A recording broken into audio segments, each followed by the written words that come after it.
Hello दोस्तों, my to channel AN math class में आपका स्वागत है। हम पढ़ रहे हैं क्लास 7 का मैथ। इसमें हम आपको अध्याय 10 तक कंप्लीट कर चुके हैं। आज हम पूरे अध्याय को कंप्लीट करेंगे। अगर आप इस वीडियो को शुरू से नहीं देखे हैं तो मेरे वीडियो में जाइए और इसको पहले वीडियो से देखना स्टार्ट कीजिए। यहाँ पर हम आपको 4 वीडियो डाले हैं इस 7 क्लास का, तो आप शुरू से देखिएगा तो एक एक चीज़ को समझ पाइएगा। और खासकर वो दोस्त जरूर देखिए जो बिहार प्राथमिक शिक्षक का तैयारी कर रहे हैं, उनके लिए बहुत ही महत्वपूर्ण क्लास होने वाला है। तो आइए अब हम शुरू करते हैं। सबसे पहले हम आपको जहां से क्लास छोड़े थे आज हम वहीं से स्टार्ट करेंगे। वहां पर हम आपको परसेंटेज पढ़ा दिए थे, आज हम प्रॉफिट एंड लॉस से शुरू कर रहे हैं। तो यहाँ पर आप हेडिंग डाल लीजिए लाभ और हानि। लाभ और हानि, पहले एक एक बात को समझिएगा। सबसे पहले हम समझते हैं क्रय मूल्य क्या होता है। यदि किसी वस्तु को जब हम परचेज करते हैं, जैसे कोई बुक खरीदते हैं, तो वहाँ पे हम 200 रुपया देते हैं, तो 200 मेरे लिए कॉस्ट प्राइस हो गया। हम अपने अकॉर्डिंग सोचना है। अगर मान लीजिए अगर उस पुस्तक को घर ला के और फिर क्या हुआ, हम दूसरे दोस्त को बेच दिए, तो 200 से ज़्यादा में बेचेंगे तो लाभ होगा, 200 से कम में बेचेंगे तो हानि होगा। यहाँ पर क्रय मूल्य, क्रय मूल्य को हम इंग्लिश में लिखते हैं कॉस्ट प्राइस। इसको हम शॉर्ट में कहते हैं सीपी। और विक्रय मूल्य, विक्रय मूल्य इसको हम इंग्लिश में कहते हैं सेलिंग प्राइस। इसको हम शॉर्ट में लिखेंगे एसपी। यहाँ पर जब विक्रय मूल्य जो है क्रय मूल्य से ज्यादा बेचा जाएगा। मान लीजिए हम एक बुक खरीदते हैं, किताब जो है हम परचेज किए हैं, किताब का सीपी जो होगा उसका दाम है 200 रुपया। अब हम किताब ले करके किसी दूसरे को हम बेच दिए हैं, उसका एसपी कितना हो जाएगा किताब का? उसका एसपी हो जाएगा 240 रुपया। तो यहाँ पर अब बताइए, ये क्रय मूल्य से ज्यादा बेचा गया है ना, तो लाभ होगा। तो लाभ बराबर क्या हो जाएगा? विक्रय मूल्य, विक्रय मूल्य एसपी माइनस सीपी, यानी विक्रय मूल्य माइनस क्रय मूल्य। इसको हम कहते हैं लाभ।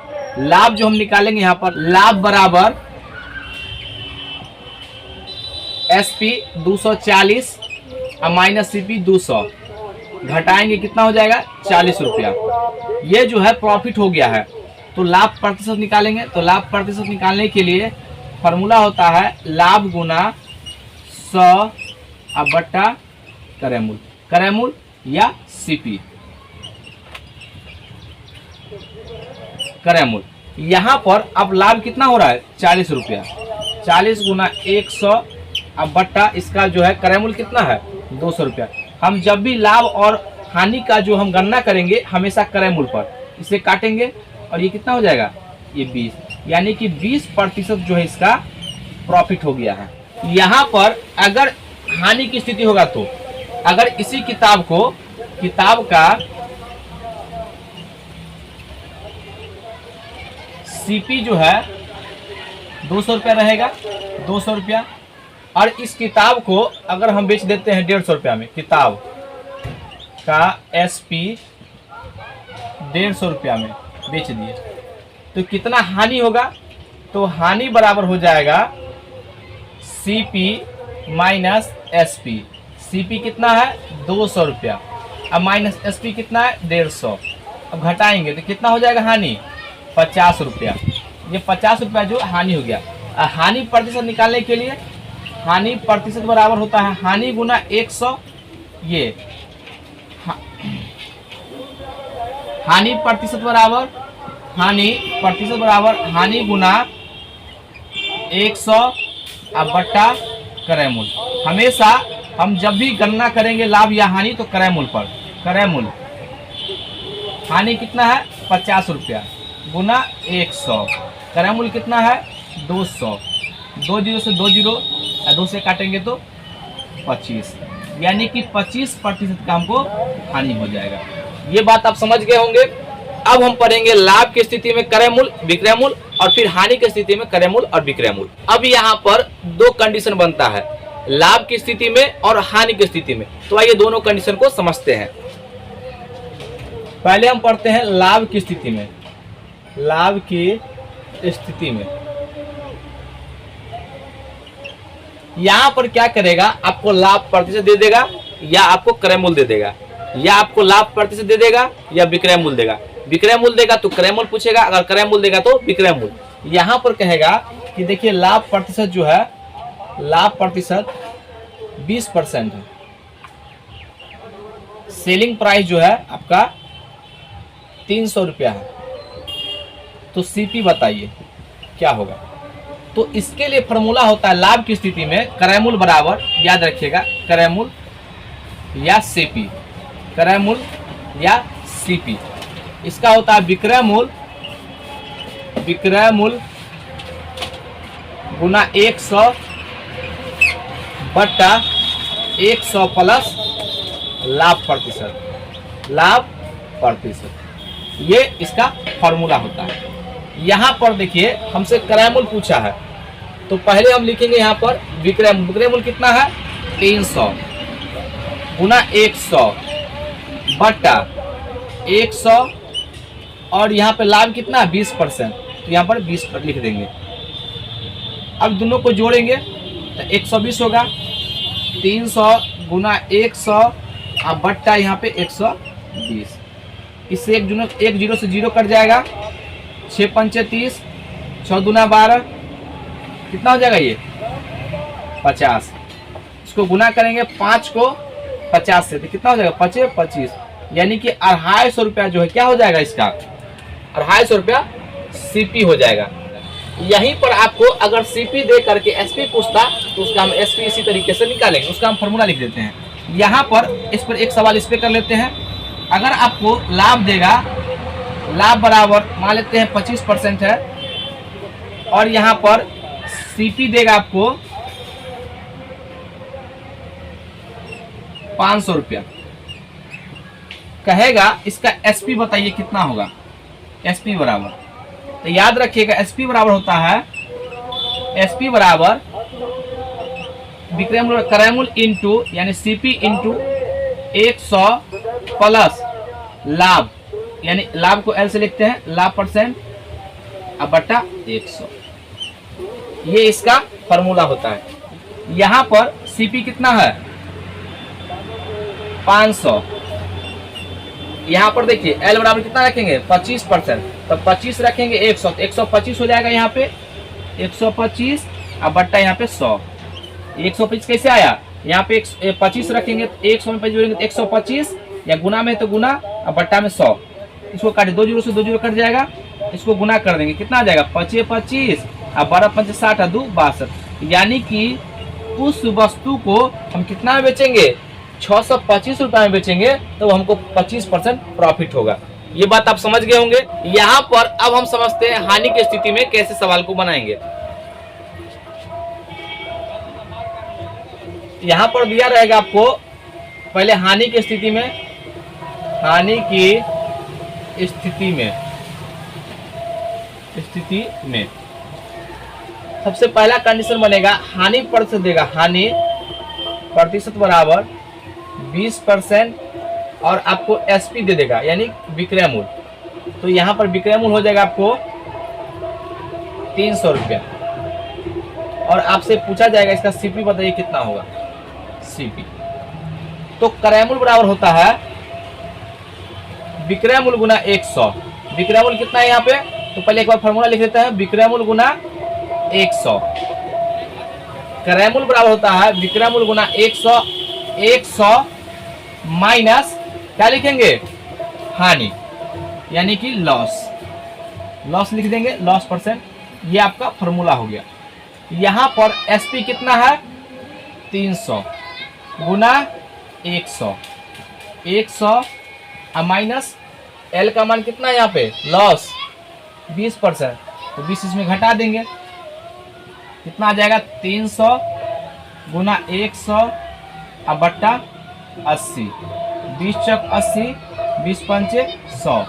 इसको काटिएगा 4 से, तो 4 7 28 और 4 पंचे 20, यानी कि यहाँ पर आपका उत्तर आ जाएगा 75 गुना 5 बराबर 25 25, 5 7 35 और 2 37, यानी कि 375 रुपया में उस वस्तु का मूल्य रहा होगा और बेचा गया है 300 रुपया में। तो स्वाभाविक बात है कि हानि होगा। अब यहाँ पर आपको दिया जाएगा, क्रय मूल्य देगा और विक्रय मूल्य पूछेगा। यहाँ पर कहेगा कि हानि प्रतिशत दे देगा आपको 25%, और कहा जाएगा कि सीपी 500 रुपया है। इसका एसपी ज्ञात कीजिए, कितना होगा एसपी। तो यहाँ पर हम लिखेंगे एसपी बराबर, पहले हम जानेंगे फॉर्मूला क्या होता है, विक्रय मूल्य बराबर। तो यहाँ पर होता है क्रय मूल्य इंटू 100। अगर हानि होगा यहाँ पर होता है 100, लॉस परसेंट अब बटा 100। यहाँ पर सीपी कितना हो जाएगा, सीपी दिया गया 500 गुना 100, लॉस परसेंट कितना दिया गया है 25, और बट्टा में 100।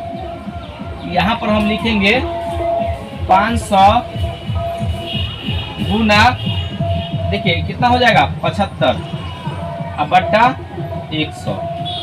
2 जीरो से 2 जीरो कट जाएगा, गुना करेंगे 25 के 5 7 35 2 37, यानी कि इसका जो है एसपी कितना आ जाएगा 300 रुपया।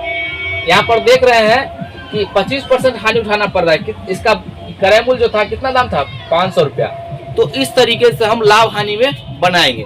अब सवाल कैसे भी पूछेगा तो आप इसको आसानी से बनाइएगा। यहाँ पर आइए अब हम एक क्वेश्चन कर लेते हैं। यहाँ पर आपसे पूछा जाएगा कि 1 रुपया में 2 के दर से 2 नींबू खरीदा जाता है, और 2 रुपया में 1 की दर से नींबू जो है बेचा जाता है। तो बताइए लाभ या हानि, लाभ होगा या हानि, कैसे ज्ञात करेंगे? तो सबसे पहले आपको क्या करना पड़ेगा, आपको जो वस्तु है ना उसको बराबर कर। ऐसे सवालों में हमेशा वस्तु को बराबर करते हैं। यहाँ पर देखिए ये 2 नींबू है, 2 नींबू का सीपी कितना है क्रय मूल्य 1 रुपया, और 1 नींबू का एसपी कितना है, 1 नींबू का एसपी 2 रुपया। अब बताइए यहाँ पर पहले तो वस्तु को बराबर करेंगे, इसमें कितना से गुना करेंगे वस्तु बराबर हो जाए। यानी कि देखिए इसको अगर वस्तु दोनों अलग अलग होता है, यहाँ पर 3 होता चाहे 4 होता, तो इसके वाला से इसमें गुना करते और इसके वाला से इसमें गुना करते। तो इसमें 1 से गुना करेंगे तो कोई फर्क तो पड़ेगा नहीं, इसमें हम 2 से गुना करेंगे, 2 से, तो कितना हो जाएगा, ये हो जाएगा आपका 2 नींबू का एसपी जो हो जाएगा आपका 4 रुपया। अब यहाँ पर देख लीजिए 2 नींबू का सीपी था 1 रुपया, 2 नींबू का एसपी हो गया 4 रुपया। अब बताइए यहाँ पर कितना ज़्यादा हो गया, तो यहाँ ज़्यादा जो है प्रॉफिट हो गया ना जी, तो पी से प्रॉफिट, ये प्रॉफिट कितना हो गया 3 रुपया। अब प्रॉफिट परसेंट निकालिए, प्रॉफिट परसेंट बराबर होता है लाभ गुना 100, तो 3 गुना 100 अब बटा क्रय मूल्य कितना 1 से इसको भाग देंगे, यानी कि 300% जो है वो मुनाफा कमाता है। इस तरीके से सवाल हम करेंगे ऐसे जब भी सवाल आएगा। तो आइए अब हम अगले कंसेप्ट पर चलते हैं। अब हम समझेंगे साधारण ब्याज क्या होता है। यहाँ पर साधारण ब्याज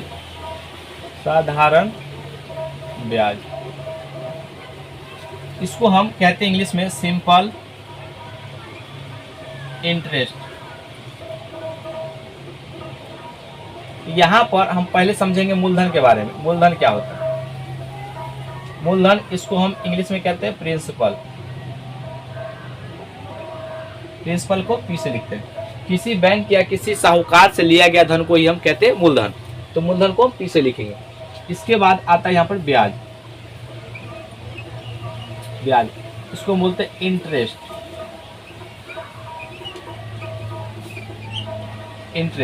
यहाँ पर हम साधारण ब्याज पढ़ रहे हैं इसलिए हम एसआई लिखेंगे। इंटरेस्ट क्या होता है, अगर हम किसी अवधि में जब हम पैसा लिए हैं, उस अवधि के बाद जब हमको लौटाना पड़ेगा तो कुछ अतिरिक्त राशि देंगे, उसी राशि को हम ब्याज कहते हैं। इसको हम लिखेंगे SI, सिंपल इंटरेस्ट रहेगा। तो उसके बाद यहाँ पर हम पढ़ते हैं मिश्र धन। इसको हम इंग्लिश में कहेंगे अमाउंट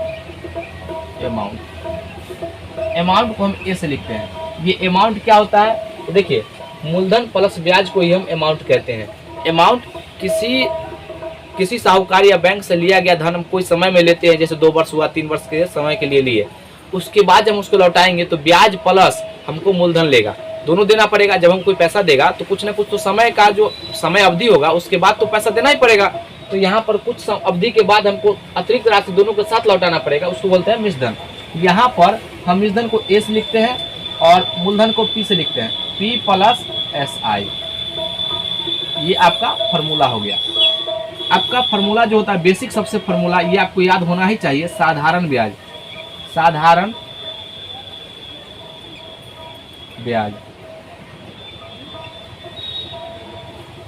का फॉर्मूला होता है मूलधन गुना समय गुना दर बटा 100। या आप इसको ऐसा भी लिख सकते हैं, SI बराबर P गुना R गुना T बटा 100।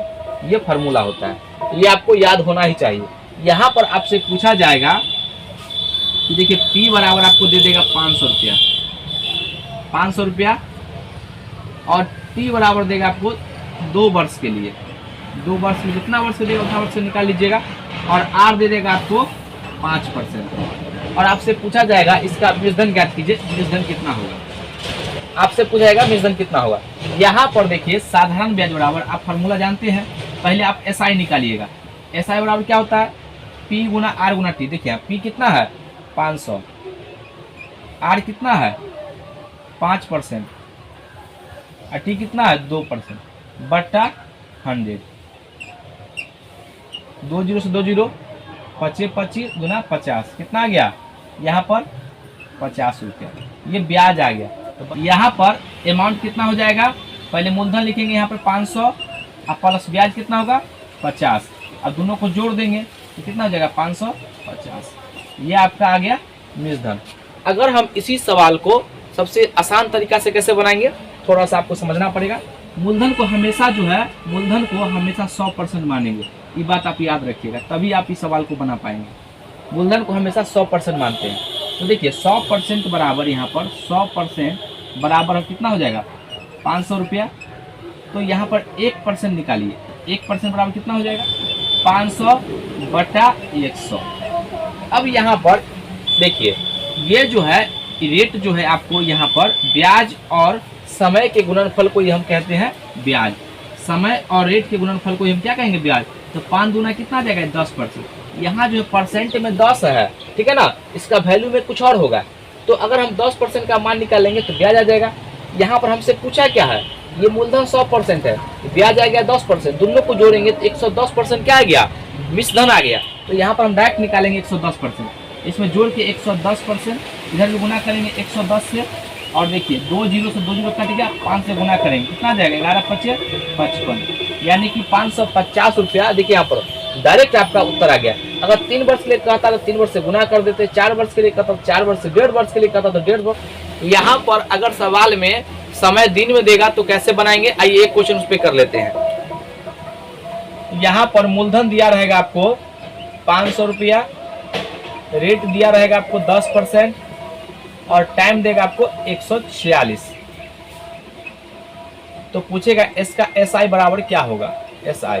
तो SI निकालने से पहले आप इसको दिन में दिया हुआ, ये बात ध्यान दीजिएगा, इसको वर्ष में बदलना पड़ेगा। तो वर्ष में बदलने के लिए क्या करना पड़ेगा 365 से भाग देगा, जब तक आपको लीप वर्ष नहीं कहेगा। तो 365 से भाग दीजिएगा, इसको काटिएगा, तो यहाँ पर हो जाएगा 2 मरतबे में, ये 5 मरतबे।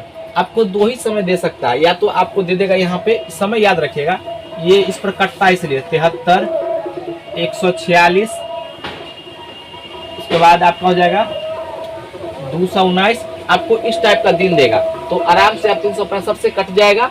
तो ये जो है कट गया तो कितना गया, ये इतना वर्ष आ गया। जब वर्ष आ जाएगा तो आप डायरेक्ट निकाल लीजिए। SI बराबर क्या होता है SI बराबर होता है 500 मूलधन गुना समय कितना 2/5, रेट कितना है 10/100, 5 दूना 10, 2 आ गया ना, यहाँ पर आ जाए 2 दूना 4, 500 गुना 4/100, इससे काट लीजिए 2 जीरो से 2 जीरो, 5 दूना कितना आ गया, सॉरी 5 चौका 20, ये 20 जो आ गया आपका, ये 20 रुपया जो आपका आ गया, ये ब्याज आ गया। यहाँ पर अगर आपको ऐसा कह दे, अब समय जो है कह देगा ये 219 दिन, तो कैसे बनाएंगे, सब कुछ यही रहेगा, मूलधन भी रहेगा 500, रेट भी रहेगा 10%, और आपको समय यहाँ पर चेंज हो गया 219 दिन। तो बताइए इसका सिंपल इंटरेस्ट क्या होगा। तो यहाँ पर आपको सिंपल इंटरेस्ट बराबर होता है, देखिए मूलधन 500 गुना रेट 10% और गुना समय कितना 219 है, तो इसको सबसे पहले वर्ष में बदलना होगा 219/365। तो यहाँ पर इसको क्या कीजिएगा, इसको ये यानी कि 73 से काटेगा तो 3 और नीचे 5, तो 3/5 आ जाएगा, ये वर्ष आ गया। तो यहाँ पर 3/5 अब बट्टा यहाँ पर कितना 100, देखिए 5 से 5 दूना 10, 2 जीरो से 2 जीरो कट जाएगा, देखिए 5 दूना 10, 10 तिहाई 30, यानी कि कितना आ गया 60 रुपया। ये आपका ब्याज है। मूलधन पूछता तो कितना होगा, दोनों जोड़ देते ब्याज और ये मूलधन को, तो 560 रुपया। आइए अब हम अगले कंसेप्ट पे चलते हैं। अब हम समझेंगे समीकरण क्या होता है। यहाँ पर इसमें आपको इस अध्याय में आपको दिया गया है सरल समीकरण, यानी सबसे आसान समीकरण आपको सीखना है। देखिए दो व्यंजक अगर दिया रहेगा बराबर के साथ अगर दिया रहेगा तो उसको बोलते हैं समीकरण। जैसे देखिए यहाँ पे अगर ये x अब -5 बराबर 10, तो ये समीकरण हो गया। बराबर में अगर दे देगा तो ये दो व्यंजक दिया रहेगा, अगर एक अज्ञात रहे जिसका मान निकाल सकते हैं तो इसको हम कहेंगे समीकरण। यहाँ पर आपको एक बात ध्यान देना होगा, इसको बोलते हैं हम RHS राइट हैंड साइड, इसको बोलते हैं LHS यानी कि लेफ्ट हैंड साइड। यहाँ पर अगर बराबर के इस साइड जाएगा कोई भी साइन, अगर माइनस होगा तो प्लस हो जाएगा, अगर प्लस होगा तो माइनस हो जाएगा। यहाँ पर देखिए ये x -5 बराबर 10, ये उधर जाएगा तो ये प्लस हो जाएगा, तो x बराबर 10, ये प्लस इधर आ गया तो कितना हो गया 15, ये आपका उत्तर हो जाएगा। यहीं पर अगर इस प्रकार का देगा, देखिए 2x + 5 बराबर 13, तो x का मान ज्ञात कीजिए। यहाँ पर ये प्लस में है, इधर जाएगा तो माइनस हो जाएगा, तो 2x बराबर 13 - 5 बराबर 2x बराबर क्या हो जाएगा 8। यहाँ पर 2x बराबर 8 हो जाएगा, तो x बराबर कितना हो जाएगा 8/2। या तो आप यहाँ से काट सकते हैं, ये ऊपर से यहाँ पर कट सकता है बराबर सामने में, ये यहाँ 2 से काटिए तो यहाँ से भी कट जाएगा 4, तो यहाँ पर x का मान कितना आ गया 4। इस तरीके से हम हल करते हैं। यहाँ पे आइए हम और कठिन सवाल लेते हैं। यहाँ पर आपको दिया रहेगा 1/2 × x + 3/5 बराबर 19/21। इसको हल करना है, कैसे हल करेंगे, तो सबसे पहले क्या करना है, यहाँ पर गुना करेंगे। देखिए इसको गुना करेंगे, ब्रैकेट हटेगा तो 1/2x प्लस, तो देखिए ये 1 को 3 से गुना करेंगे तो 3 हो जाएगा, और 2 को 5 से गुना करेंगे तो 5 दूना 10, ब्रैकेट हट जाएगा, 10 बराबर 19/21।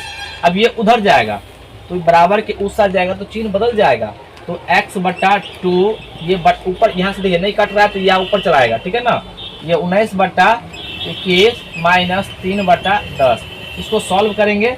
यहाँ पर x/2 बराबर, दोनों का एलसीएम लेंगे कितना हो जाएगा, देखिए इसका एलसीएम लेंगे तो 210 हो जाएगा, 21 से भाग देंगे तो कितना, 10 से गुना करेंगे तो 190 माइनस 10 से भाग देंगे इसमें तो कितना दे 21, 21 से 3 से 21 तिहाई 63। अब इसको घटा लीजिए, x/2 बराबर तो 7, ये बचेगा 18, 18 में से 6 गया तो 12/210। देखिए नीचे से नीचे, ये जो आपको देख रहे हैं नीचे से नीचे कटेगा, ऐसा नहीं आपकी इधर से इसको काट दीजिएगा, ऐसा नहीं होगा, 2 से कटेगा तो 1, यहाँ पर 2 × 5 = 10,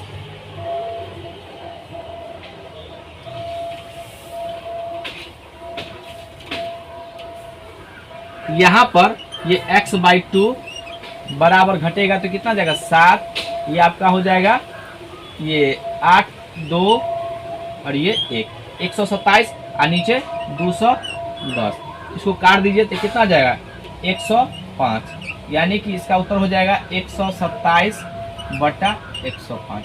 अब भाषा वाला सवाल रहेगा तो आप उसको आसानी से बना सकते हैं। कहेगा यदि कोई संख्या है, कोई अज्ञात राशि है, यदि कोई संख्या है उसका 1/5 भाग 12 है, 1/5 भाग 12 है, तो बताइए वो संख्या कितना है।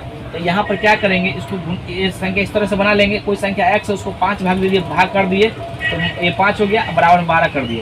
तो यहाँ पर देखिए क्रॉस गुना करेंगे, कैंची की गुना, इसको इसके साथ, तो x को 1 से गुना करेंगे तो x हो जाएगा, और 5 को 12 से गुना करेंगे कितना आ जाएगा 60। इस तरीके से हम निकालते हैं। यहाँ पर आपसे भाषा वाले सवाल में आपको इस प्रकार का सवाल पूछा जा सकता है। आपसे कहा जाएगा यदि कोई संख्या दिया गया है उसमें 20 कम करने पर प्राप्त संख्या को 5 गुना करने पर और मूल संख्या को 3 गुना करने पर आपस में बराबर हो जाते हैं, तो कैसे सवाल बनेगा। यहाँ पर देखिए जब कोई संख्या कहेगा तो हमको पता नहीं, उसको मान लेंगे x में हम क्या किए 20 कम कर दिए, और कम करने के बाद इसको 5 गुना कर दिए। जो सवाल का है उस तरह हम करते जाएंगे। तो अब जो है ये प्राप्त जो हो गया है मूल संख्या x का, ये कितना हो गया 3 गुना हो गया है। अब इसको सॉल्व कर लीजिए, यही तो इक्वेशन है, समीकरण है। तो x को 5 से गुना करेंगे तो 5x माइनस 100 बराबर 3x। इसको उधर ले जाइए, 100 को इधर जाएगा तो प्लस में हो जाएगा। ये कितना होगा 5x बराबर 3x और प्लस 100। अब इसको इधर ले आइए, तो यहाँ पर 5x माइनस 3x बराबर 100। इसको यहाँ पे हल करेंगे तो कितना जाएगा 2x बराबर 100। 2 से काटिए, ये आपका 50 हो जाएगा। यानी कि मूल संख्या कितना रहा होगा, इसलिए x बराबर 50। ये संख्या जो रहा होगा 50। अगर आपको जांच करना है कि मेरा उत्तर सही है कि नहीं, कैसे जांच करेंगे, तो आप जो इक्वेशन बना है प्रारंभिक में उसमें मान रख दीजिए। यहाँ पर 5 × x माइनस 20 बराबर x गुना 3। अगर यहाँ पर x का मान रखने पर बराबर हो गया तो हम कहेंगे मेरा जो हल है सही है। यहाँ पर 5 × ये 50 है, x का 50 माइनस 20 बराबर 50 गुना 3। तो यहाँ पर देखिए ये 50 में से 20 गया तो 30 गुना 5 बराबर कितना हो जाएगा, ये 50 गुना यहाँ 3। यहाँ पर गुना करने पर कितना गया 150, और यहाँ पर गुना करने पे 150। देखिए दोनों जगह बराबर आ गया। इसका मतलब मेरा जो है ये हल जो हम निकाले हैं वो सही निकाले हैं, मेरा कैलकुलेशन सही है। तो ये बात आप समीकरण को हल करना सीख गए होंगे। आइए अब हम अगले कंसेप्ट पे चलते हैं। अब हम समझेंगे परमेय संख्या के बारे में। परमेय संख्या किसे कहते हैं, पहले ये डिफिनेशन इसका समझते हैं। वह संख्या जो पी वाई के ग्रुप में लिखा हो, q बराबर नॉट इक्वल टू p और q जो हो पूर्णांक होना चाहिए, उसको हम कहेंगे परमेय संख्या। यहाँ पर परमेय संख्या जो होना चाहिए उसको हम बोलते हैं रेशनल नंबर। रेशनल नंबर परिमेय संख्या, इसको जो हम पी बाई क्यू के रूप में लिखते हैं। क्यू जो होगा 0 के कभी बराबर, क्यू बराबर नॉट इक्वल टू 0 होना चाहिए। पी और क्यू आपस में पूर्णांक होना चाहिए, तो उसको हम बोलेंगे परमेय संख्या। यहाँ पर परमेय संख्या का आपको हम जोड़ घटाव सब सिखा चुके हैं। इसमें जो आपका बेसिक बात है, जैसे परमेय संख्याओं के बीच परमेय संख्या कैसे निकालते हैं, आइए हम सीखते हैं। यहाँ पर आपसे पूछा जाएगा कि 2/3 1/6 के बीच जो है 3 परमेय संख्या निकालिए। कैसे निकालेंगे, तो यहाँ पर ध्यान दीजिए। सबसे पहले 3 और 6 का एलसीएम लीजिए। तो 3 और 6 का एलसीएम कितना हो जाएगा, 3 और 6 का एलसीएम हो जाएगा 6। अब जो है ये सब का आधार को 6 बनाइए। तो पहले से 6 बना हुआ है, तो यहाँ पर इसमें 2 से गुना करेंगे, इधर भी 2 से गुना करेंगे, तो ये कितना आ जाएगा 4/6 और ये 1/6। अब जो है यहाँ पर ध्यान दीजिए, अब तो हर समान हो गया, तो अंश के बाद चलेंगे यहाँ पर 2 3 3/6 3/6, ये परमेय संख्या निकल गया। लेकिन यहाँ पर तो 2 ही परमेय संख्या निकाला, यहाँ पर हम 3 भी पूछा था। तो जब भी अगर ऐसा होगा तो हम क्या करेंगे, इसके हर में फिर से 2 से गुना करेंगे, इधर भी 2 से गुना करेंगे, फिर इधर भी 2 से गुना करेंगे और इधर भी गुना करेंगे 2 से। तो ऊपर में कितना आ जाएगा, यहाँ पर देखिए ये आ जाएगा 8, नीचे 12। इसको हल किया तो कितना आ गया 2/12। अब देखिए यहाँ पर सबका हर समान है, तो यहाँ पर देखिए इसके आप इधर चलिए, तो 3, 4, 5, 6, 7 जितना पूछेगा उतना निकाल सकते हैं। आप सब में 12 लगा दीजिए, सब में 12 कर दीजिए, सबके नीचे 12 लिख दीजिए। इसी तरीके से हम परमेय संख्याओं के बीच परमेय संख्या निकालते हैं। तो आप ये बात समझ गए होंगे। यहाँ पर परमेय संख्या में अब अगला कंसेप्ट है आपसे पूछा जाएगा अशांत आवर्ती दशमलव का हल कैसे करेंगे। आइए अब हम सीखते हैं। इससे आपको एक क्वेश्चन फिक्स रहेगा, इसको याद रखिएगा, 100% पूछेगा। यहाँ पर हम कुछ क्वेश्चन लेते हैं जिससे कि आपको सारा कंसेप्ट क्लियर हो जाए। 0.3333 इस तरीके से दिया रहेगा और इसको हम लिखेंगे शॉर्ट में 0.3 के ऊपर बार या रेकरिंग। दूसरा यहाँ पर हो जाएगा, ये पहला क्वेश्चन है। दूसरा हो जाएगा आपको 0.313131 इस तरीके से, इसको हम शॉर्ट में लिखेंगे। जो रिपीट करेगा उसके उतना के ऊपर एक रेकरिंग दे देना है। 0.541541 इस तरीके से ये रेकरिंग यहाँ पर जो है क्या अंक पर 3 अंक पे ना 0.541 पे रेकरिंग दे देंगे। अगला जो कंसेप्ट होगा 6.5656 इस तरीके से दिया रहेगा और यहाँ पर इसको लिखेंगे 6.56 के ऊपर रेकरिंग। अगला सवाल होगा 7.176 इस तरीके से दिया रहेगा और यहाँ पर लिखेंगे 7.176 के ऊपर रेकरिंग। अगला सवाल होगा 3.142 यहाँ पर लिखेंगे 42 इस तरीके से यह रिपीट करते जाएगा और हम लिखेंगे 23.142 इसके ऊपर ऐसे। अगला सवाल यहाँ पर होगा 29.24 123 इस तरीके से आपको दिया रहेगा। तो हम लिखेंगे यहाँ पर 29 दशमलव कितना हो जाएगा 24 उसके बाद 123 ये रिपीट कर रहा है, इसके ऊपर एक बार या रेकरिंग लगा देंगे। यहाँ पर हम जो है 7 क्वेश्चन लिए। अब 7 क्वेश्चन से आपका सारा कंसेप्ट क्लियर हो जाएगा। आज के बाद ऐसे प्रश्न में आपको कभी गलती नहीं होगा। यहाँ पर आपको कुछ बातें को ध्यान रखना होगा, हम जो कहेंगे वो सुनिए। यहाँ पर सबसे पहले आपको देखना है कि कौन अंक रिपीट कर रहा है, क्या वो अंक रिपीट कर रहा है। तो इसमें एक अंक रिपीट कर रहा है या 3 के ऊपर रहेगा तो समझना है कि एक ही अंक रिपीट कर रहा है। 2 अंक पर रहेगा तो 2 अंक रिपीट कर रहा है, ठीक है ना। तो 3 को ऊपर लिख दीजिए और जय गो अंक रिपीट करेगा उतना ही 9 लिख दीजिए। इसको काट के लिखना है तो 1/3 ये इसका उत्तर हो जाएगा। यहाँ पर अगर आपसे पूछा जाएगा, देखिए 2 अंक पर रिपीट कर रहा है तो यहाँ पर लिखेंगे 31 और बट्टा 99, यही उत्तर हो जाएगा। यहाँ पर 3 अंक पर रिपीट कर रहा है 3 अंक, तो सबसे पहले टोटल के ऊपर लिखिएगा और 3 गो अंक पर रिपीट कर रहा है 3 गो 9, जितना अंक पर रिपीट करेगा उतना ही 9 देना है। यहाँ पर आपको क्या करना है, टोटल को लिखिए एक बार, टोटल यानी 6 5 6। जब दशमलव यहाँ पर 0 था तो कोई बातें नहीं था, यहाँ पर अब अंक आ गया है तो जो रिपीट नहीं कर रहा है रेकरिंग को छोड़ करके बाकी घटा लीजिए। अब बट्टा कै गो अंक पर रेकरिंग है, 2 गो अंक पर तो 2 गो 9 घटा लीजिए तो कितना आ जाएगा 650 बट्टा 99, ये आपका उत्तर हो जाएगा।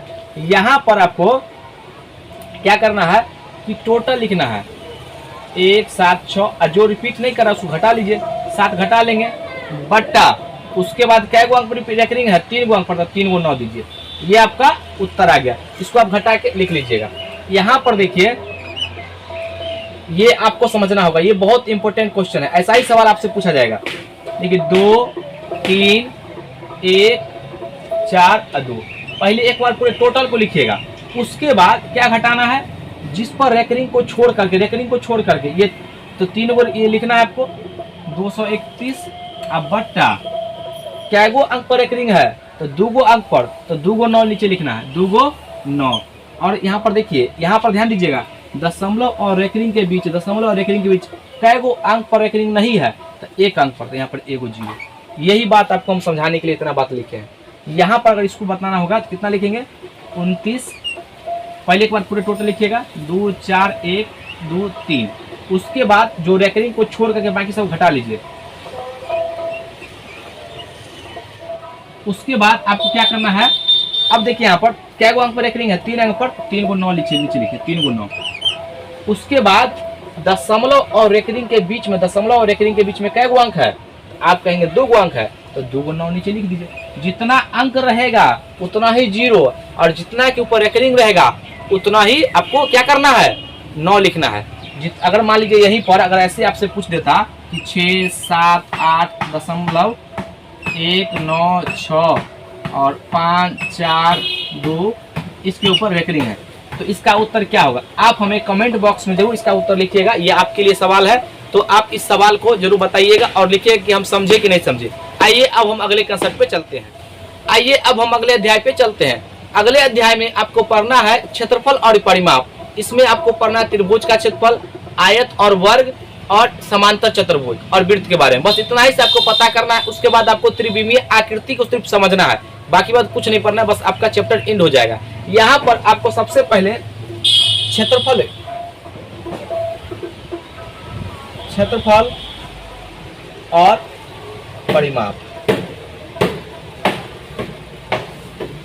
क्या होता है? क्षेत्रफल तो किसी आकृति द्वारा घिरे हुए भाग को हम कहते हैं, उसका क्षेत्रफल कहते हैं। और परिमाप क्या होता है? यदि कोई आकृति है, जैसे मान लीजिए आयत है, तो उसके ऊपर जो है एक बिंदु से चल करके फिर हम उसी बिंदु पर पहुंचते हैं, तो हम जब इतना दूरी तय करते हैं उसको हम बोलते हैं परिमाप, या पथ की पूरी लंबाई को हम परिमाप कहते हैं।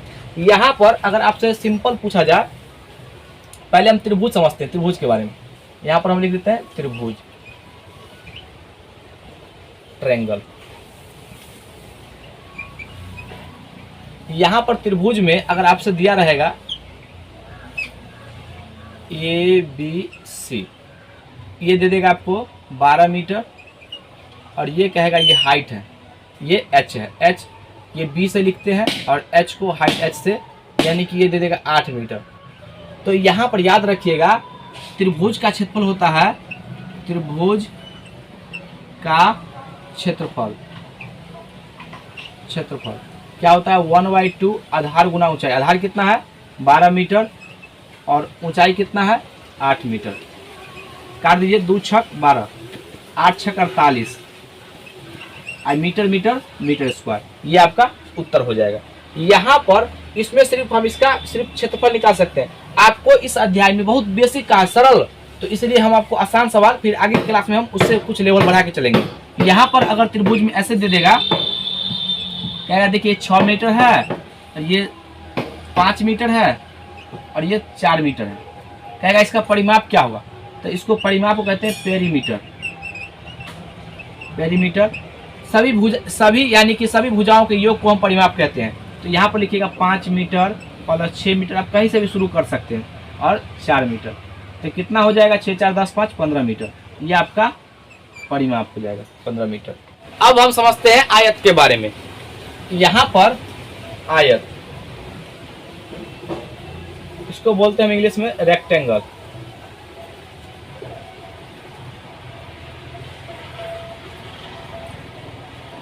ये आयत का चित्र है। आयत किसे कहते हैं? 4 भुजाओं से घिरी हुई बंद आकृति को हम आयत कहते हैं, जिसका प्रत्येक कोण 90 डिग्री हुआ। या आप ऐसे भी कह सकते हैं वैसा चतुर्भुज जिसके आमने सामने की भुजा बराबर हो एवं प्रत्येक कोण 90 डिग्री हो, इसको हम कहते हैं आयत।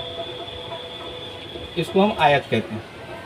यहाँ पर इसकी लंबाई अगर आपको दे दे 10 मीटर, तो ये भी 10 मीटर हो जाएगा।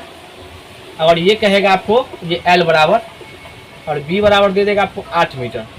तो आपको यहाँ पर इसकी चौड़ाई, अगर B देगा ये 8 मीटर, तो ये भी 8 मीटर हो जाएगा। यहाँ पर आपसे पहले परिमाप पूछेगा, परिमाप क्या होता है? तो परिमाप कहेगा, तो देखिए ये L है तो ये भी L हो जाएगा, और B है तो ये भी B हो जाएगा। तो यहाँ पर देखिए L और L कितना होता है? L प्लस L और B प्लस B, तो B प्लस B दोनों को जोड़ देंगे। देखिए L और L कितना? 2L, अब प्लस B और B 2B। तो यहाँ पर 2 कॉमन ले लेंगे, तो 2 इंटू L प्लस B हो जाएगा।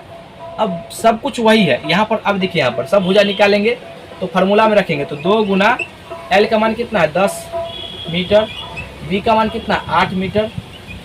दोनों को जोड़ेंगे, 10 और 8 18, पहले कोष्टक क्रिया करते हैं, 18 दूना 36, ये 36 मीटर इसका उत्तर हो जाएगा। अगर आपको बेसिक से करना है तो सबको जोड़ दीजिए, 10 8 18, 18 10 28, 28 8 36, ये आपका उत्तर हो जाएगा। यहाँ पर आपसे पूछेगा इसका क्षेत्रफल क्या होगा? क्षेत्रफल आयत का, क्योंकि हम आयत पर सिर्फ क्षेत्रफल लिखे, समझिए आयत का क्षेत्रफल। आयत का क्षेत्रफल होता है लंबाई गुना चौड़ाई, लंबाई गुना चौड़ाई। तो यहाँ पर लंबाई कितना है? 10 मीटर, चौड़ाई कितना है? 8 मीटर, 8 दहाई के 80 मीटर स्क्वायर। ये आपका उत्तर हो गया। यहाँ पर अब आपसे पूछा जाएगा इसका विकर्ण के बारे में। विकर्ण क्या होता है? तो विकर्ण बराबर फॉर्मूला होता है, ये आप ध्यान रखिएगा, विकर्ण बराबर अंडर रूट होता है लंब का स्क्वायर या लंबाई का होल स्क्वायर और प्लस आधार का होल स्क्वायर, या शॉर्ट में इसको हम लिखते हैं ऐसे एल का स्क्वायर और प्लस बी का स्क्वायर। यहाँ पर देखिए, यहाँ पर अंडर रूट एल बराबर कितना है 10 मीटर, 10 मीटर का स्क्वायर और प्लस चौड़ाई कितना है 8 मीटर का स्क्वायर।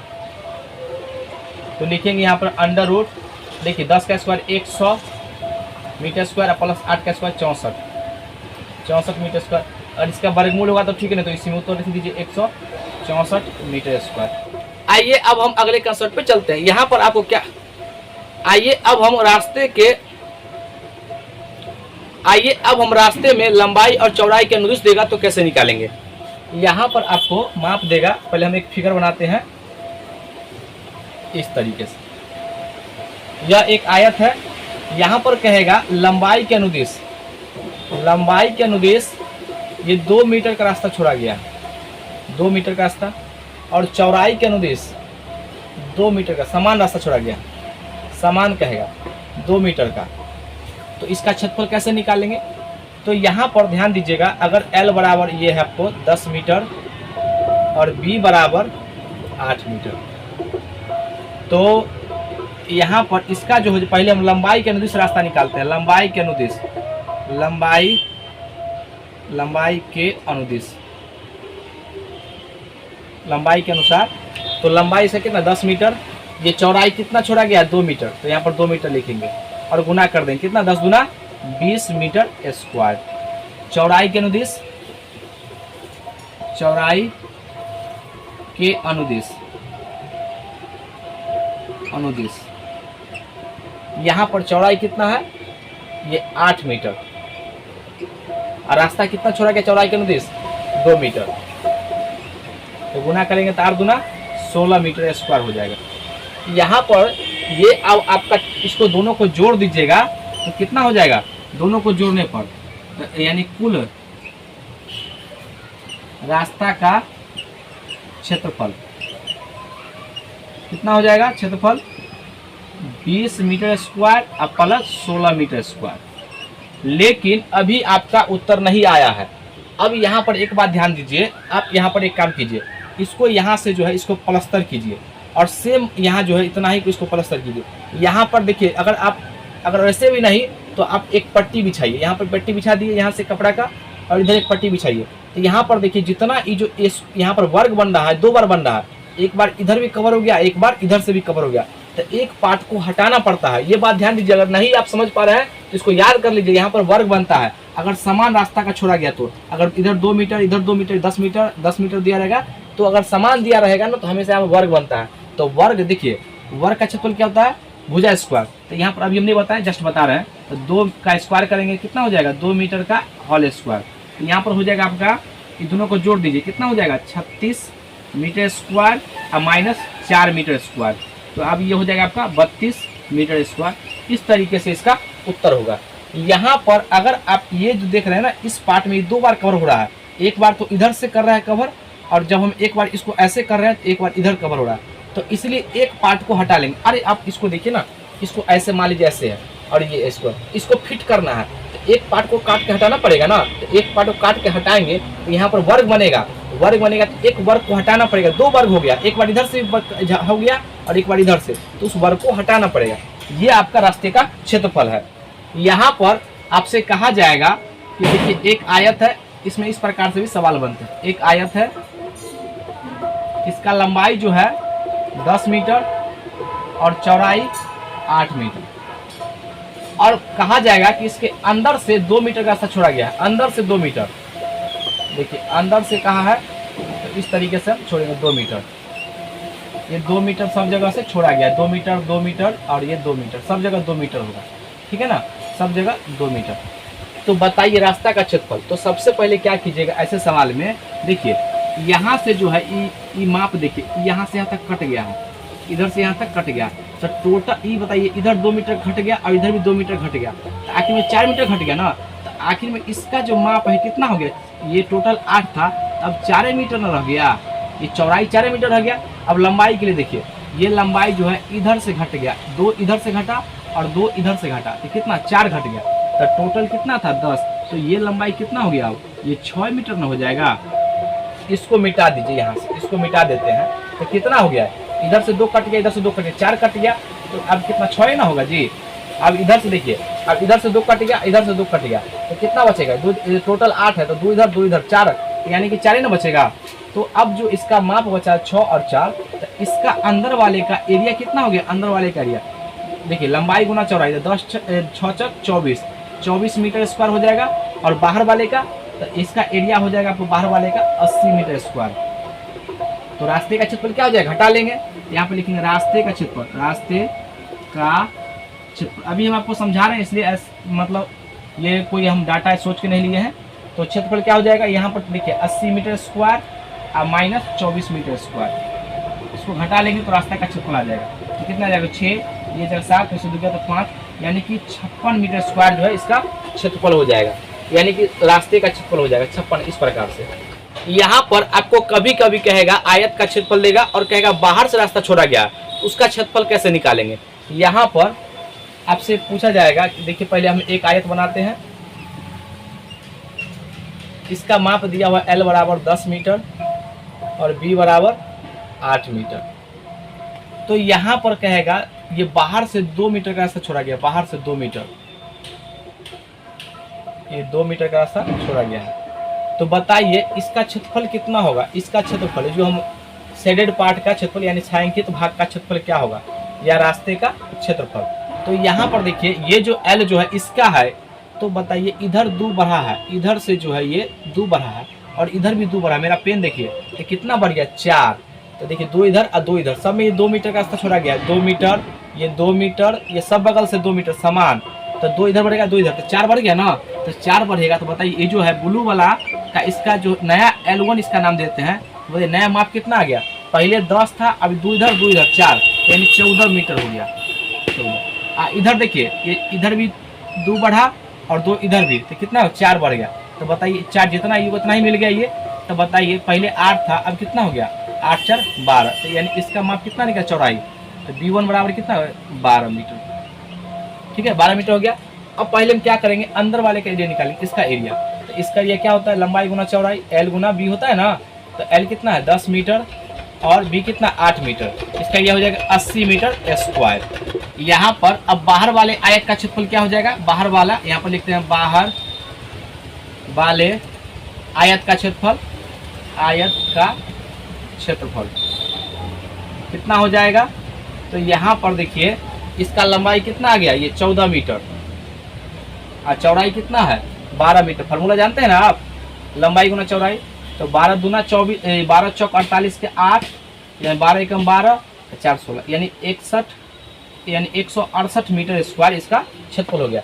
अब रास्ता का क्षेत्रफल क्या रहा, तो यहाँ पर हम लिखेंगे रास्ता का क्षेत्रफल, रास्ता का क्षेत्रफल। क्या करेंगे, बड़ा में से छोटा को घटा लेंगे, क्षेत्रफल। तो ये आपका हो जाएगा 168 मीटर स्क्वायर और माइनस 80 मीटर स्क्वायर। तो घटाए कितना आएगा 8 8 88 मीटर स्क्वायर। ये आपका उत्तर हो जाएगा। जब भी कहेगा तो आप आयत में रास्ते से इतने प्रकार से ज़्यादा नहीं पूछा जा सकता, ये कंफर्म है। इसके बाद अब आता है वर्ग का क्षेत्रफल। वर्ग के बारे में हम समझते हैं, वर्ग क्या होता है, स्क्वायर। यहाँ पर वर्ग जो है इस यानी वर्ग पूछेगा आपसे, तो उसका डेफिनेशन क्या होगा, वह चतुर्भुज जिसके चारों भुजा बराबर हो एवं प्रत्येक को 90 डिग्री हो, उसको हम कहते हैं वर्ग। यानी वर्ग के भुजा को हम ए से लिखते हैं, ए आप कुछ भी से लिख सकते हैं, ए बी सी कुछ भी, यानी कि सब भुजा ए है। यहाँ पर अगर परिमाप पूछेगा तो परिमाप बराबर होता है सभी भुजाओं का योग। तो यानी ए प्लस ए प्लस ए प्लस ए बराबर कितना होता है 4a। अगर आपसे यहाँ पर कहा जाए कि प्रत्येक भुजा जो है 10 मीटर का है, 10 मीटर का है, 10 मीटर बराबर, एक बार लिख देंगे तो समझिएगा सब 10 मीटर है। तो बताइए इसका परिमाप क्या होगा, तो 4 और a का मान कितना है 10, तो 10 मीटर यानी 40 मीटर इसका उत्तर हो जाएगा। अगर पूछेगा इसका क्षेत्रफल कितना होगा तो क्षेत्रफल आप कहेंगे भुजा स्क्वायर। क्या होता है, भुजा स्क्वायर, भुजा स्क्वायर या ए स्क्वायर। ए स्क्वायर। ए का मान कितना है 10 मीटर, और 10 मीटर का होल स्क्वायर बराबर कितना हो जाएगा 100 मीटर स्क्वायर। ये इसका उत्तर हो जाएगा। यहाँ पर पूछेगा वर्ग का विकर्ण, वर्ग का विकर्ण, विकर्ण होता है √2a, √2a। तो बताइए ए का मान कितना है 10 है, तो 10 √2 मीटर, ये आपका उत्तर हो जाएगा। तो आपको इतना बात जानना है। और कभी कभी आपको क्या कहेगा, देखिए कभी कभी आपको यहाँ पर विकर्ण दे देगा, विकर्ण √2a है, तो कहेगा विकर्ण का माप दिया हुआ, इसका क्षेत्रफल ज्ञात कीजिए। तो यहाँ पर याद रखिएगा क्षेत्रफल बराबर हो जाएगा, यहाँ पर क्षेत्रफल बराबर हो जाएगा विकर्ण, इसको जो है √2 का होल स्क्वायर और बटा 2। ये भी एक फार्मूला है, आप इसको याद रखिएगा। यहाँ पर देखिए स्क्वायर रूट से रूट कट जाएगा, तो फिर आपका ए स्क्वायर हो जाएगा। यहाँ से विकर्ण जो भी मान लीजिए विकर्ण का माप दे दिया आपको यहाँ पे 8 मीटर, वो पूछेगा आपसे बताइए इसका क्षेत्रफल कितना होगा। तो अगर विकर्ण का माप दे देगा 8 मीटर, अगर हमसे एरिया पूछेगा तो 8 मीटर का स्क्वायर कर देंगे और बटा 2 से भाग दे देंगे, तो कितना हो जाएगा 8 64 का आधा 32 मीटर स्क्वायर हो जाएगा। तो अगर विकर्ण देगा तो इस तरीके से हम फॉर्मूला लगाएंगे। विकर्ण के लिए अगर विकर्ण रहेगा तब हम बार बार लिख दे रहे हैं, आप कंफ्यूज मत होइएगा। विकर्ण दिया रहेगा तब उसका क्षेत्रफल ऐसे निकालेंगे। तो अगर इसमें भी रास्ता देगा तो आयत में हम बता दिए, बीचों बीच जैसे भी रास्ता देगा सेम आयत का प्रोसेस होता है। हम नहीं चाहते कि समय आपका ज्यादा लगे। आइए अब हम समझते हैं समांतर चतुर्भुज क्या होता है। समांतर चतुर्भुज इसको हम पढ़ते हैं पैरेललोग्राम,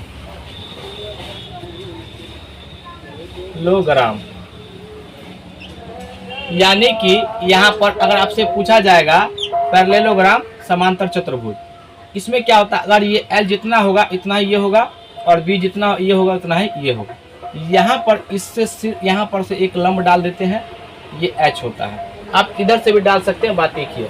अगर लंबाई अगर आपको दे देगा यहाँ पर 10 मीटर और ऊंचाई आपको 6 मीटर दे देगा, और पूछेगा इसका क्षेत्रफल क्या होगा, तो एरिया बराबर होता है, एरिया बराबर आधार गुना ऊंचाई। क्या होता है, आधार गुना ऊंचाई। तो यहाँ पर आधार कितना है 10 मीटर और ऊंचाई कितना है 6 मीटर, गुना करेंगे कितना हो 10 × 60 मीटर स्क्वायर। यहाँ पर आपको क्या होगा, आपको परिमाप भी कभी कभी दे देगा कि यहाँ पे जो है ये 8 मीटर है। अब परिमाप पूछेगा तो पेरीमीटर, यहाँ पर देखिए ये 8 तो ये भी 8 और ये 10 तो ये भी 10, कितना हो जाएगा, बस वही आयत का फार्मूला लगाइए। 10 मीटर 2 × लंबाई + चौड़ाई 10 मीटर और 8 मीटर, 18 गुना 36 मीटर, ये आपका उत्तर हो जाएगा।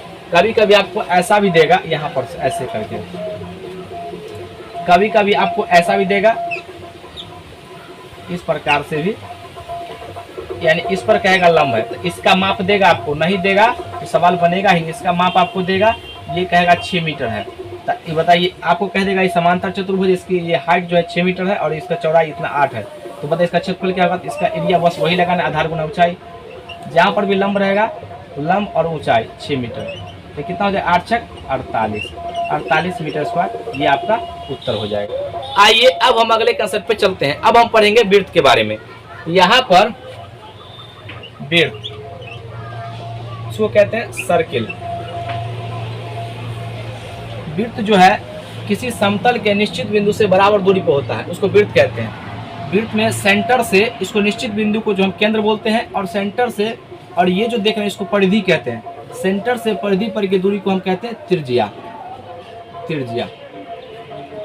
इसको हम रेडियस कहते हैं इंग्लिश में, इसको हम R से लिखते हैं। और वृत्त में अनंत जीवा होता है, हम आगे पढ़ाएंगे।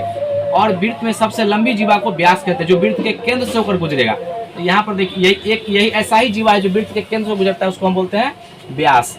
तो व्यास जो होगा आपका, इसको बोलते हैं डायमीटर, इसको D से लिखते हैं। तो ये त्रिज्या का दुगुना होता है, तो D बराबर कितना हो जाएगा 2R। अगर हम मान लीजिए यहाँ पर त्रिज्या R बराबर 7 मीटर लेते हैं, तो R बराबर 7 मीटर हो गया यहाँ पे, तो बताइए व्यास कितना हो जाएगा, तो 2 × 7 मीटर बराबर कितना हो जाएगा 14 मीटर, ये आपका उत्तर हो जाएगा। यहाँ पर आपसे पूछा जाएगा इसका परिधि कितना होगा। देखिए परिधि कहिए या परिमाप कहिए, वृत्त में परिधि आ गया, बस एक ही बात है, रास्ते यहाँ पर पथ की पूरी लंबाई को हम वृत्त का परिधि कहते हैं। इसको बोलते हैं सरकमफ्रेंस। सरकमफ्रेंस यहाँ पर इसको हम सी से लिखते हैं सरकमफ्रेंस को, तो सी बराबर क्या हो जाएगा, देखिए 2 पाई आर। पाई का मान हम 22/7 लेते हैं, और एक बात ध्यान रखिएगा, पाई का ये जो देखिए यहाँ पर पाई का मान जो है 22/7 होता है, और पाई एक अपरमेय राशि है, और 22/7 जो है एक परमेय संख्या है, यानी पाई जो है एक अपरमेय संख्या है, पाई परमेय संख्या है। ये बात ध्यान दीजिएगा। अगर आपसे यहाँ पर पूछेगा नहीं कुछ दिया रहेगा तो पाई का मान हमेशा 22/7 लेना है। यहाँ 2 गुना पाई का मान कितना 22/7, और आर कितना है यहाँ पे 7 मीटर, तो 7 मीटर रखेंगे और इसे काटेंगे। देखिए 22 दूना 44, ये 44 मीटर हो गया। अगर इसका क्षेत्रफल पूछता तो क्षेत्रफल कितना हो जाएगा, क्षेत्रफल इसको हम कहते हैं एरिया। यहाँ पर इसका क्षेत्रफल होता है पाई आर स्क्वायर, तो पाई का मान 22/7, आर देखिए 7 मीटर, 2 बार लिखेंगे स्क्वायर है तो 7 गुना 7 मीटर, ये से 7 से कट जाएगा। देखिए 7 दूना 14, 7 दूना 14, 15, कितना हो जाएगा 154 मीटर स्क्वायर। ये इसका उत्तर हो जाएगा। यहाँ पर अगर आपसे अर्धवृत्त पूछा जाएगा तो उसका क्षेत्रफल और परिमाप कैसे निकालेंगे। यहाँ पर अर्धवृत्त रहेगा दिया हुआ, और इसका हम सेंटर O, यहाँ से यहाँ तक दूरी R बराबर हम 7 मीटर वही लेते हैं, और इसका अर्ध परिमाप कहेगा, परिमाप या अर्ध परिमिति, तो यहाँ पर इसका हो जाएगा। अब ऐसा नहीं कि सिर्फ आधा कर दीजिएगा, ऐसा नहीं होगा। यहाँ पे 2 पाई आर निकाल के आधा नहीं होगा, ये तो सिर्फ इसका आया है, और इधर जो काटा हुआ अर्धवृत्त जो होता है उसमें अलग होता है। यहाँ पर देखिए इधर से लेके आर और इधर से इसको भी तो जोड़ना होगा ना, पथ की पूरी लंबाई उसको अर्ध परिमाप, ठीक है ना, या अर्ध परिधि कहते हैं। तो यहाँ पर कितना आर इधर से और इधर से, तो कितना हो जाएगा 2r। देखिए 2 से 2 कट गया ना, तो पाई आर प्लस 2r, तो इसमें से r कॉमन ले लेंगे तो पाई प्लस 2। ये आपका अर्ध जब भी कहेगा तो ऐसे निकालेंगे। अब यहाँ पर इसका आप सॉल्व करेंगे तो r का मान कितना है 7 मीटर, और ये पाई का मान कितना था 22/7 और प्लस 2, तो यहाँ पर 7 मीटर इंटू 7 दूना 14, 22 और प्लस 7 दूना 14, तो कितना हो जाएगा 7 मीटर गुना 36/7, 7 से 7 कट जाएगा, आपका उत्तर आ जाएगा 36 मीटर। ये इसका अर्ध परिमाप हो गया। अगर इसका क्षेत्रफल कहेगा तो अर्धवृत्त का क्षेत्रफल क्या हो जाएगा, क्षेत्रफल हो जाएगा आपका पाई आर स्क्वायर बाई 2, तो पाई का मान कितना 22/7, आर का मान कितना है 7 मीटर गुना 7 मीटर, और बट्टा में कितना 2, तो यहाँ पर 7 से 7 कट जाएगा, यहाँ पे क्या बच गया 22 गुना, इधर भी मीटर है तो यहाँ पर मीटर गुना 7 मीटर, और बट्टा 2 से काटिएगा 11 से 77 मीटर स्क्वायर। ये आपका उत्तर हो गया। यहीं पर अगर आपको 2 वृत्त देगा तो कैसे निकालेंगे, जैसे देखिए यहाँ पे एक वृत्त ऐसे है और एक वृत्त बाहर से है, और दोनों का अलग अलग रेडियस देगा। कहेगा कि देखिए ये जो है आपको यहाँ से यहाँ तक 14 मीटर है और ये 7 मीटर है, इसको स्मॉल r से लिखते हैं, इसको कैपिटल R से। बड़े वाले वृत्त का क्षेत्र ये त्रिज्या हो गया, छोटे वाले वृत्त का ये त्रिज्या हो गया। तो इसका आपसे पूछेगा ये जो देख रहे हैं इसका क्षेत्रफल निकालिए, इसको हम कहते हैं वलय का क्षेत्रफल, ठीक है ना। ये वलय का क्षेत्रफल कैसे निकालेंगे, तो यहाँ पर आपके लिए एक फार्मूला याद होना चाहिए, a square minus b square क्या होता है a plus b into a minus b, ये होना चाहिए, आपको याद होना चाहिए, तभी आपको ये सवाल आपसे बनेगा। यहाँ पर अब देखिए इसका जो हो जाएगा वलय का क्षेत्रफल, पहले देखिए पाई बड़का, इस जो बड़े वाले वृत्त का क्षेत्रफल निकालिए, उसमें से छोटका वाला वृत्त घटा दीजिए, तो छोटका पाई और स्मॉल आर का स्क्वायर, इसमें पाई कॉमन आ जाएगा तो क्या बचेगा कैपिटल आर का स्क्वायर माइनस स्मॉल आर का स्क्वायर। ये आपका ये वलय का क्षेत्रफल हो गया, ये वलय इसका क्षेत्रफल, ये क्षेत्रफल हो जाएगा। तो अब यहाँ पर देखिए लिखते हैं वलय का क्षेत्रफल, वलय का क्षेत्रफल, तो यहाँ पे पाई का मान कितना लेंगे 22/7, और देखिए बड़ा आर कितना है 14 का स्क्वायर और माइनस ये छोटा वाला 7 का स्क्वायर, तो यहाँ पर हम लिखेंगे 22/7 और एक बार दोनों को जोड़ दीजिए। a² - b से क्या होता है, a + b × -b, तो 14 7 21 और एक होता है घट के 7। ये मीटर में भी आएगा, ये भी मीटर में, तो ये 7 से 7 कट जाएगा और ये कितना जाएगा 21। 21 को आप 22 से गुना कीजिएगा यहाँ पे, तो आपका एक 441, एक 42 और यहाँ पे हो जाएगा 42, 462 जो है इसका मीटर स्क्वायर इसका क्षेत्रफल हो जाएगा। ये रास्ते का क्षेत्रफल इसका हो जाएगा 462। तो इस प्रकार से हम इसका क्षेत्रफल निकालते हैं। तो आपको क्षेत्रफल और परिमाप से रिलेटेड आपको इतना ही पढ़ना है 7 क्लास में। आज का वीडियो कैसा लगा? अगर वीडियो अच्छा लगे तो इसको लाइक कीजिए, सब्सक्राइब कीजिए और शेयर करना ना भूले। साथ ही साथ कमेंट जरूर कीजिए। आज के लिए यहीं तक। जय हिंद, जय भारत।